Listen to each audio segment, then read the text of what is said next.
एक दिन वशिष्ठ जी की पत्नी श्री अरुंधति ने गुरुदेव वशिष्ठ से कहा, मुनिवर, आप जैसे गुरु को प्राप्त करके, आपके जैसे आचार्य को प्राप्त करके श्री दशरथ जी को पुत्र की प्राप्ति नहीं हुई, उन्हें पुत्र सुख नहीं हुआ, क्या आपकी कृपा में कोई कमी रह गई? तो वशिष्ठ जी मुस्कुराने लगे। वशिष्ठ जी ने कहा, देवी, दशरथ जी को पुत्र की प्राप्ति होगी, लेकिन उन्होंने कभी मुझसे कहा ही नहीं। अगर वो कहते तो मैं कोई न कोई उपाय करता, शास्त्र सम्मत कोई विधि होती, कोई उपाय होता, लेकिन कभी उन्होंने कहा नहीं। उनके मन में लालसा उत्पन्न नहीं हुई। लाल की प्राप्ति तो उनको हो जाएगी, लाल जी तो आ जाएंगे, लेकिन लाल जी को पाने की लालसा तो पहले उत्पन्न हो, वो लोल्य तो उत्पन्न हो, लेकिन वो लालसा उत्पन्न नहीं। अरुंधति जी ने कहा, मैं उत्पन्न कर दूंगी। और एक दिन अरुंधति जी अपने बालक को गोद में लेकर के श्री दशरथ जी के महल में पहुंच गई। तब तक उनका बालक जोर जोर से रोने लगा। दशरथ जी ने पूछा, मां, ये बालक क्यों रो रहा है? तो मां अरुंधति ने कहा कि ये आपको देख करके रो रहा है। बोले, हमें देख करके रो रहा है? बोले, हाँ, आपको देख करके रो रहा है। बोले, मुझे देख करके क्यों रो रहा है? मां अरुंधति ने कहा, आपको देख करके रो करके ये पूछना चाहता है कि मेरे पिताजी तो इनके कुल गुरु हैं और इनका तो कोई बेटा नहीं, मैं किसका गुरु बनूंगा? हमारा जजमान कौन होगा? आगे पीढ़ी में तो कोई जजमान दिख ही नहीं रहा है। मेरी जजमानी यही खत्म हो जाएगी क्या? अगली पीढ़ी में तो कोई जजमान ही नहीं है, मैं किसका पुरोहित बनूंगा? मैं किसका कुल गुरु बनूंगा? ये सुन करके दशरथ जी को झटका लग गया, अरे मुझे संतान नहीं, मेरी परंपरा लुप्त हो जाएगी, मेरे पितरों का पूजन कौन करेगा? मेरे कुल देवता श्री रंगनाथ भगवान की आराधना कौन करेगा? ये सब सोच करके दशरथ जी महाराज को चिंता हो गई। सुतार्थम तप्यमानस्य नासीद वंशकर सुतः, चिंता उत्पन्न हो गई। चिंता उत्पन्न हुई तो दशरथ जी महाराज चल पड़े गुरुदेव के यहाँ।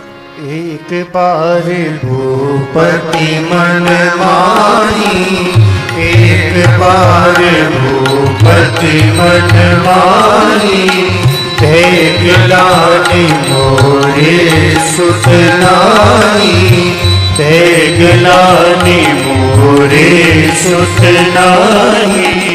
गुरु ग्रह गयो तुरत महिपाला, गुरु ग्रह गयो तुरत महिपाला। चरण लागे करी विनय विशाला, चरण लागे करी विनय विशाला। निज दुख सुख सब गुरु ही सुनायो, निज दुख सुख सब गुरु ही सुनायो। कहे वशिष्ठ बहुविधि समझायो, कहे वशिष्ठ बहुविधि समझायो। एक बार भूपति मन माही। दशरथ जी महाराज के मन में चिंता हुई। श्री गोस्वामी जी महाराज तो वर्णन करते हैं कि दशरथ जी महाराज सीधे गुरु जी के पास चले गए। गुरु गृह गयो तुरत महिपाला। और महर्षि वाल्मीकि यहाँ पर लिखते हैं कि गुरु जी वहीं बैठे थे, दरबार में सामने ही थे। चिंतयामास सुतार्थम तप्यमानस्य नासीद वंशकर सुतः, चिंतयानस्य तस्यैवं बुद्धिरासीन महात्मनः। इस बात की जब चिंता हुई दशरथ जी को, उसी समय दरबार में सभी लोग बैठे थे। वशिष्ठ जी भी थे और भी बड़े बड़े मुनि महात्मा लोग थे। तो दशरथ जी के मन में ये भाव आया कि क्यों न पुत्र की प्राप्ति के लिए मैं अश्वमेध यज्ञ करूं। ये इच्छा दशरथ जी के मन में स्वतः उत्पन्न हुई। और दशरथ जी ने कहा कि सुतार्थम बाजी मेधे न किमर्थम न यजाम्यहम। क्यों न पुत्र की प्राप्ति के लिए मैं अश्वमेध यज्ञ करूं। सुतार्थम बाजी मेधेन किमर्थम न यजाम्य हम। बोले पुत्र की प्राप्ति के लिए तो पुत्रेष्टि किया जाता है, लेकिन दशरथ जी कहते हैं सुतार्थम बाजी मेधेन, अश्वमेध में करूं। जबकि पुत्र की प्राप्ति के लिए पुत्रेष्टि का विधान है। श्रौत यज्ञ में इष्टि जो है वो यज्ञों की प्रकृति है, और इष्टि की ही विकृति अनेक यज्ञों में होती है। और अनेक प्रकार की इष्टियों का वर्णन है वेद में। दर्श, पौर्णमास, मित्रविंदा, आग्नेय, पुत्रेष्टि, पर्जन्येष्टि, अनेक प्रकार की इष्टियों का वर्णन है। तो पुत्र की कामना के लिए पुत्रेष्टि का विधान वेद करता है। अश्वमेध यज्ञ तो बड़ा विस्तृत कार्य है, लेकिन दशरथ जी के मन में पुत्रेष्टि की इच्छा न होकर के अश्वमेध की इच्छा हो। किमर्थम सुतार्थम बाजिमेधेन किमर्थम न यजाम्य हम। क्यों न मैं पुत्र प्राप्ति के लिए अश्वमेध यज्ञ करूं। तो अश्वमेध यज्ञ करने की इच्छा इसलिए उत्पन्न हुई दशरथ जी को कि दशरथ जी ने मन में सोचा कि आज तक मुझे पुत्र की प्राप्ति नहीं हुई। जन्म जन्मांतर का कोई ऐसा कर्म तो नहीं है जिस कर्म के कारण पुत्र की प्राप्ति में बाधा हो रही। कोई ऐसा असत कर्म मेरे पूर्व जन्म का हो जिस कारण से पुत्र की प्राप्ति न हो रही। तो जान में अनजान में जितने प्रकार के पाप जीवात्मा से हुए हैं अनादिकाल से, उन समस्त पापों का प्रायश्चित करने के लिए अश्वमेध यज्ञ का विधान है। अश्वमेध यज्ञ करने पर समस्त पाप नष्ट हो जाते हैं। जन्म जन्मांतर के जितने कोई पाप बचे कुचे हों सब, अश्वमेध यज्ञ जैसा कोई यज्ञ नहीं है। 1 वर्ष में पूर्ण होता है। अश्वमेध यज्ञ जब कभी भी होता है तो किसी न किसी नदी के तट पर ही होता है। इसीलिए आप किसी भी तीर्थ में जाओ तो आपको वहां पर अश्वमेध घाट मिलेगा। प्रयाग में जाओ तो वहां भी अश्वमेध घाट है, नैमिषारण्य में भी अश्वमेध घाट मिलेगा, काशी में भी अश्वमेध घाट मिलेगा। तो जहां पर अश्वमेध यज्ञ नदी के तट पर होता है, उस नदी में अश्वमेध यज्ञ का जिस घाट पर अवभृत स्नान होता है, वह घाट इतना पवित्र हो जाता है कि जब तक ये सृष्टि रहेगी तब तक उस घाट पर स्नान करने वाले लोग पाप मुक्त होते रहते हैं। इसीलिए अश्वमेध घाट का इतना बड़ा महत्व होता है। अब आप सोचो कि वो यज्ञ कितना महान हो। दशरथ जी महाराज के मन में हुआ कि हम अश्वमेध यज्ञ करें। किमर्थम बाजिमेधेन सुतार्थम बाजिमेधेन किमर्थम न यजाम्य हम। अपने मंत्रियों के मध्य में दशरथ जी महाराज ने जब इस प्रकार कहा तो सब लोगों ने समर्थन किया। विद्वानों ने, गुरुदेव वशिष्ठ ने भी। दशरथ जी ने कहा मम लालप्यमानस्य सुतार्थम नास्ति वै सुखम। दशरथ जी ने कहा हे गुरुदेव, आपकी कृपा से मुझे सब सुख मिला, लेकिन मम लालप्यमानस्य सुतार्थम नास्ति वै सुखम, मुझे सुत का सुख नहीं मिला। मेरी ये भावना आज भी है कि मेरे कोई बेटा होता, मैं उसे अपने गोद में लेकर के लाड लडाता। मम लालप्यमानस्य सुतार्थम नास्ति वै सुखम, और यह सुख आपकी ही कृपा से मुझे प्राप्त होगा। वशिष्ठ जी महाराज प्रसन्न हो गए। वशिष्ठ जी ने कहा हाँ राजन, आप अश्वमेध यज्ञ करो।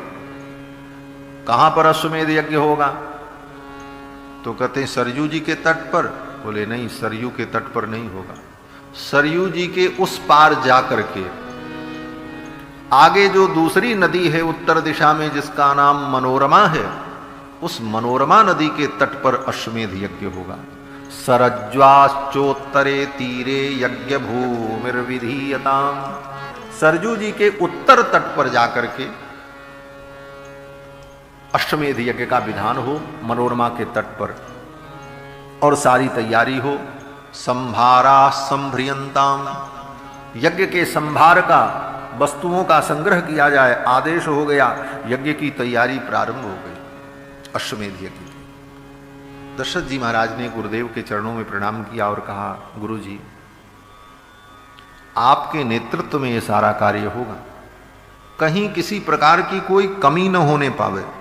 क्योंकि मैंने सुना है कि यज्ञ में अगर कोई कमी हो जाती है तो यज्ञ के फल को राक्षस लोग नष्ट कर देते हैं। क्यों? बोले राक्षस बड़े विद्वान होते हैं। छिद्रम ही मृगयन्ते स्म विद्वांसो ब्रह्म राक्षसाः। ये ब्रह्म राक्षस भी बड़े विद्वान होते हैं। ये क्या करते हैं? बोले छिद्रम ही मृगयन्ते, ये केवल छिद्र देखते हैं, कमियां देखते हैं। और जहां यज्ञ में विधान में कोई कमी हो गई तो वो आकर के उस कर्म को नष्ट कर देते, उसके फल को नष्ट कर देते। इसलिए कर्मकांड में, यज्ञ यागादि कर्म में विधि का लोप नहीं होना चाहिए। पूरी सावधानी रखनी चाहिए कि विधि में किसी भी प्रकार की कोई कमी न होने पावे, तभी कर्म का फल होता है। अन्यथा विधि का लोप हो गया, आपसे कोई कमी हो गई तो उस कमी का आश्रय लेकर के असुर लोग उस कर्म के फल को नष्ट कर देते हैं। छिद्रम ही मृगयन्ते स्म विद्वांसो ब्रह्म राक्षसा।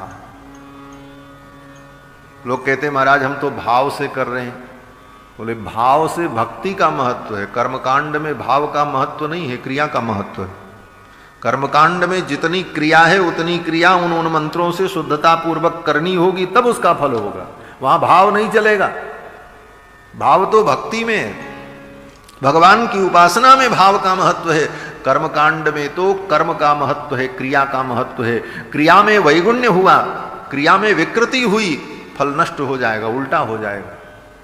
महाभाष्य में महर्षि पतंजलि लिखते हैं ना कि स्वरतो वर्णतो मिथ्या प्रयुक्तो न तमर्थमाह सवाग वज्रो जजमानम हिनस्ति यथेन्द्र शत्रु स्वरतो पराधात। एक स्वर के अपराध से वृत्रासुर मारा गया। वृत्रासुर के पिता त्वष्ट्रा महर्षि ने यज्ञ किया था और उस यज्ञ में संकल्प किया था कि इंद्र शत्रु उत्पन्न हो जो इंद्र को मार दे। लेकिन इंद्र शत्रु शब्द में एक स्वर गड़बड़ हो गया, बस स्वर के बदलने से समास बदल गया। इंद्र शत्रु शब्द में दो समास बनेगा, इंद्रस्य शत्रु इंद्र शत्रु, जो इंद्र का शत्रु हो, और इंद्र शत्रु जस्य, ऐसा भी समास हो जाएगा। शब्द एक ही प्रकार का होगा इंद्र शत्रु, लेकिन दोनों का अंतर कैसे होगा? बोले अंतोदात्त आदि उदात्त के भेद से। अब इतना सूक्ष्म उच्चारण में भेद और इतना अंतर हुआ, एक मात्रा गड़बड़ हो गई, स्वर का भेद हुआ, परिणाम क्या हुआ? बोले वृत्रासुर इतना विशाल पुरुष पैदा हुआ, लेकिन वो इंद्र को नहीं मार पाया, इंद्र ने ही उसको मार दिया। यही उदाहरण दिया है पतंजलि ने महाभाष्य में व्याकरण के, कि स्वरतो वर्णतो मिथ्या प्रयुक्तो न तमर्थमाह सवाग वज्रो जजमानम हिनस्ति। वो मंत्र, वो वैदिक क्रियाएं ही बाग वज्र बन करके, वाणी का वज्र बन करके जजमान का ही विनाश कर देती हैं। सवाग वज्रो जजमानम हिनस्ति यथेन्द्र शत्रु स्वरतो पराधात। तो कर्मकांड में विधि का लोप नहीं होना चाहिए, विधि का पूर्ण पालन होना चाहिए। इसीलिए जहां कहीं भी कर्मकांड की बात आती है तो वहां पर शास्त्रकार विधि को प्रधानता देते हैं। राम जी ने गिरधराज जटायु का अंतिम संस्कार किया, श्राद्ध किया, तो गोस्वामी तुलसीदास जी क्या लिखते हैं? तेहि कर क्रिया जथोचित निज कर कीन्ही राम। जथोचित, जथोचित माने शास्त्र सम्मत विधि से। शास्त्र जो कहता है उसमें कहीं भी संकोच नहीं, तदनुकूल कार्य। पुराणों में वर्णन है कि महाराज मानधाता के पिता जुवनाश्व ने पुत्र की प्राप्ति के लिए यज्ञ किया। पुत्र प्राप्ति के लिए यज्ञ कर रहे थे जुवनाश्व कि हमें पुत्र की प्राप्ति हो, और रात्रि में यज्ञ मंडप में ही शयन करना था। तो यजमान यज्ञ मंडप में शयन करे तो रात में प्यास लगे तो कौन सा पानी पिए? बोले यजमान को पीने के लिए एक कलश रखा रहता है, लेकिन अंधेरे में जिस कलश का पानी पीना चाहिए उस कलश का पानी न पी करके वस्ती वरी नाम का एक कलश यज्ञ मंडप में था, उस कलश के जल को पी लिया धोखे में। कर्म का लोप हो गया। परिणाम क्या हुआ? बोले जो गर्भ उनकी पत्नी के गर्भ में आना चाहिए था वो उन्हीं के गर्भ में आ गया। महाराज योनासु के पेट में बालक आ गया, उल्टा ही फल हो गया। विधि का लोप होगा तो कर्म का विधान बिगड़ेगा, उसका फल भी विपरीत। पेट में बालक आ गया, फिर तो महर्षियों ने कहा अब क्या हो, बोले इनका पेट चीर करके बालक निकालो। पेट चीर करके बालक को निकाला गया। वही महाराज मानधाता हुए। मानधाता अपने पिता के गर्भ से पैदा। तो यज्ञ में विधि का लोप हो जाए तो फल नष्ट हो जाता है। दशरथ जी कहते हैं कि छिद्रम ही मृगयन्ते स्म विद्वांसो ब्रह्म राक्षसाः। ये ब्रह्म राक्षस बड़े विद्वान होते हैं। हमारे पूज्य गुरुदेव भगवान कहते हैं विद्वान और ब्रह्म राक्षस, विद्वांसो ब्रह्म राक्षसा। कहते हाँ, कभी कभी विद्वान भी राक्षस हो जाते हैं। हाँ, वो दूसरे अर्थों में कहते हैं। बोले विद्वान भी राक्षस हो जाते हैं। बोले कौन से? बोले जो विद्वान होकर के केवल दूसरों को अपमानित करते रहें, अपने वैदुष्य की धाक जमा करके दूसरों की केवल कमियां बताते रहें, दूसरों की आलोचना करते रहें, ऐसे विद्वान जो है वो राक्षस ही होते हैं। हमारा विद्वान का तो मतलब है जो दूसरे को ज्ञान प्रदान करे। जो अज्ञानी है उसको तुम ज्ञानी बना दो, ये विद्वान होने का महत्व है। और विद्वान होने का ये महत्व नहीं है कि तुम सबका अपमान ही करते चलो। तो विद्वान होकर के विद्या के गर्भ में जो दूसरे का अपमान करे वही विद्वान राक्षस होता है। विद्वांसो ब्रह्म राक्षसा है, क्योंकि उसके हृदय में सरसता नहीं। क्यों? बोले साक्षर तो है लेकिन सरस नहीं है। गुरुजी कहते थे साक्षर का उल्टा क्या होता है? बोले राक्षस। साक्षर का उल्टा राक्षस होता है। लेकिन अगर सरस है तो बोले सरस का उल्टा तो सरस ही होता है। अगर वो सरस है तो वो सरस ही रहेगा, लेकिन सरस नहीं है, केवल साक्षर मात्र है, तो वो राक्षस ही बन जाएगा हमारा। इसलिए विद्वांसो ब्रह्म राक्षसा। विद्वान होने का मतलब ये है कि आप अपने ज्ञान विज्ञान के द्वारा लोगों का कल्याण करें, लोगों का हित करें। जो अज्ञानी है उस पर दया करके उसे ज्ञान प्रदान करें, और केवल अपने ज्ञान के अभिमान में लोगों का अपमान करते रहें कि तुम मूर्ख हो, तुम मूर्ख हो। सबको मूर्ख कहकर, सबका अपमान करके अपने ज्ञान का हम डंका बजाते रहें। बोले ऐसा ज्ञान व्यक्ति को राक्षस ही बना देता है। विद्वांसो ब्रह्म राक्षसा। क्यों? बोले विधिहीनस्य यज्ञस्य सद्यः कर्ता विनश्यति। दशरथ जी कहते हैं विधि से हीन यज्ञ होगा तो कर्ता का ही विनाश हो जाएगा। इसलिए आप विधि पूर्वक यज्ञ करावें। ये चर्चा हो रही थी, तब तक बगल में सुमंत्र जी महाराज खड़े थे, दशरथ जी के मंत्री। दशरथ जी के 8 प्रमुख महामंत्री हैं, जिसमें सुमंत्र जी बड़े महान हैं। धृष्टिर्जयंतो विजयः, सुराष्ट्रो राष्ट्रवर्धन, अकोपो धर्मपालश्च, सुमंत्रश्चाष्टको महान। ये 8 महाआत्मा हैं दशरथ जी महाराज के। तो सुमंत जी महाराज बगल में खड़े थे। सुमंत जी ने कहा अरे महाराज, आज मुझे एक बात याद आ गई। बोले क्या बात याद आई? सुमंत जी ने कहा कि इसी घटना से जुड़ी हुई एक घटना मुझे याद आ रही है। एक बार ऋषियों की सभा में मैं गया था, तो वहां पर भगवान सनत कुमार पधारे थे, और भगवान सनत कुमार ने ऋषियों के मध्य में एक कथा कही थी। सनत कुमारो भगवान पूर्वम कथितवान कथाम। बहुत पहले उन्होंने एक कथा कही थी। क्या कथा कही थी? बोले ऋषियों की सभा में ये विचार हुआ कि दशरथ जी को पुत्र की प्राप्ति कब होगी। इस विषय पर वहां विचार चल रहा था ऋषियों की सभा में। तो सनत कुमार भगवान पधारे। उन्होंने कहा कि अभी दशरथ जी को पुत्र की प्राप्ति नहीं होगी। अभी इतना वर्ष बीत जाने के बाद जब दशरथ जी के अंदर, दशरथ जी के मन में पुत्र प्राप्ति के लिए अश्वमेध यज्ञ करने की इच्छा उत्पन्न होगी, उस समय श्रृंगी महर्षि आएंगे जो शांता के पति हैं। उनके द्वारा अश्वमेध यज्ञ होगा, तब उनको पुत्र की प्राप्ति होगी। इस घटना का स्मरण दिलाया सुमंत्र जी ने दशरथ जी को, और कहा महाराज अब आपके मन में अश्वमेध यज्ञ करने की इच्छा हुई है, इसका मतलब अब आपको पुत्र प्राप्ति का समय आ चुका है। आप इस यज्ञ में श्रृंगी ऋषि को बुलाओ, उनके द्वारा यज्ञ होगा, तभी आपको पुत्र की प्राप्ति होगी, क्योंकि भगवान सनत कुमार ने कहा था। फिर श्री दशरथ जी महाराज अपने मंत्रियों को लेकर अपनी तीनों रानियों को लेकर सेना लेकर अयोध्या से अंग देश की यात्रा करते हैं और अंग देश जाकर के 1 सप्ताह वहां महाराज रोमपाद के यहां दशरथ जी निवास करते हैं और निवास करने के बाद 1 हफ्ते के बाद वो अपने मन की भावना व्यक्त करते हैं कि महाराज मैं किसी प्रयोजन से आया हूं। रोमपाद जी ने कहा किस प्रयोजन से? बोले आपकी बेटी शांता और आपके जामाता श्रृंगी ऋषि को हम लेने आए हैं, इनके द्वारा हमारा यज्ञ होगा और हमें पुत्र की प्राप्ति होगी। श्रृंगी ऋषि का चरित्र वर्णन किया है महर्षि वाल्मीकि ने कि श्रृंगी जी महाराज कितने बड़े महात्मा हैं। जन्मजात तपस्वी, इनके पिता इनको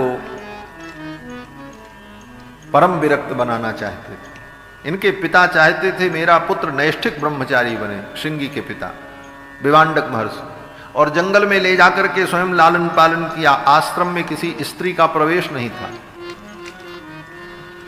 कभी भी जान भी नहीं पाए श्रृंगी महर्षि स्त्री जाति क्या होती है। लेकिन अंग देश के में जब अकाल पड़ा तो पंडितों ने, विद्वानों ने कहा कि आपकी बेटी शांता जो है उनका विवाह श्रृंगी ऋषि से हो जाए तो आपके देश का अकाल दूर हो जाएगा। रोमपाद जी ने कहा कि विभांडक महर्षि तो अपने पुत्र को नैष्ठिक ब्रह्मचारी बनाना चाहते हैं, वो विवाह कैसे करेंगे? बोले यही उपाय है, दूसरा कोई उपाय नहीं। तब राजा ने प्रजा में घोषणा की। कुछ गणिकाएं तैयार हुई और गणिकाएं नाव लेकर के गईं और श्रृंगी महर्षि के आश्रम के सन्निकट नाव को नदी में लगा दिया। अवसर पाकर के आश्रम में जाती हैं। जब विभांडक महर्षि कंदमूल फल लेने के लिए आश्रम से बाहर गए तो धीरे से वो गणिकाएं पहुंच गईं। पहुंची तो श्रृंगी महर्षि ने देखा, पहली बार जीवन में नारियों को देखा, कभी देखा ही नहीं था। तो श्रृंगी महर्षि ने सोचा कि ये कोई ब्रह्मचारी होंगे, ये भी किसी गुरु से वेद इत्यादि पढ़ते होंगे और मेरे यहाँ आए हैं तो अतिथि हैं, इनका पूजन करना चाहिए। उनको सब गणिकाओं को आसन पर बैठाया और श्रृंगी महर्षि उनका आतिथ्य करने लगे, पूजन करने लगे। निर्मल हृदय श्रृंगी महर्षि ने उन गणिकाओं का पूजन किया। इदम अर्घ्यम इदम पाद्यम इदम मूलम फलंचन, अर्घ पाद्याचमन से उनका पूजन किया, सम्मान किया और फिर पूछा कि आप किसके शिष्य हो, आप किसके ब्रह्मचारी हो? तो उन गणिकाओं ने कहा कि हमारे गुरुजी अमुक अमुक हैं, लेकिन हम उनका नाम नहीं बताएंगे, गुरु का नाम नहीं लेना चाहिए क्योंकि वो तो सब ठगने के लिए आई थी, इनको ले जाना था किसी प्रकार धोखा देकर। तो काल्पनिक बातें बना करके उन गणिकाओं ने श्रृंगी ऋषि को समझा दिया। श्रृंगी जी ने कहा ठीक है। बोले चलो हमारे साथ घूम करके आओ। और घूमने के बहाने श्रृंगी ऋषि को लेकर के सब आई गणिकाएं और नाव में बैठा लिया।